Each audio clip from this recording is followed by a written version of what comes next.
Once, in a vast and ancient forest, there lived a pack of powerful wolves. These wolves were no ordinary hunters. They ruled with cunning and dominance, exerting their will over the entire forest.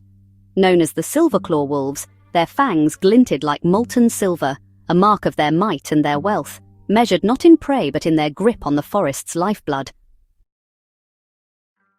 At the core of their dominance was the Moonlake, a radiant pool whose waters sustained all life in the forest.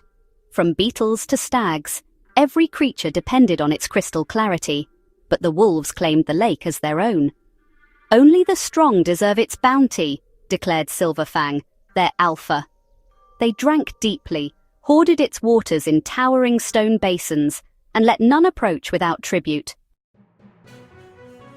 Over time, the streams that fed the forest dwindled, the soil cracked, the trees wept dry leaves, and the rivers turned to beds of dust. Still, the wolves howled under the moon, reveling in their abundance. "The forest survives because we allow it," they proclaimed. But the truth was clear. As the forest suffered, so too did the smaller creatures, and so too would the wolves, though they refused to see it. In the shadowed glades, a spark of resistance began to glow.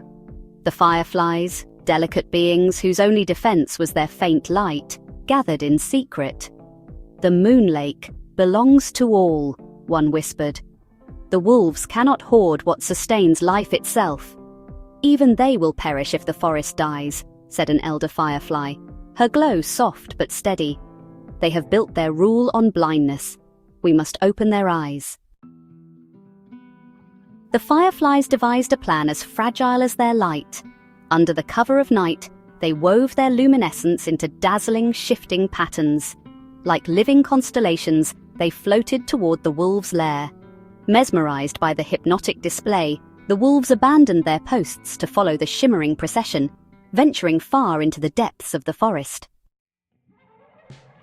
When dawn broke, the wolves realized the ruse. They raced back to the Moonlake, but too late. The creatures of the forest, united by the firefly's light, had risen. Deer and boars stampeded through the wolves' stone basins, releasing the hoarded water. Birds scattered seeds across the barren riverbeds, sowing new growth.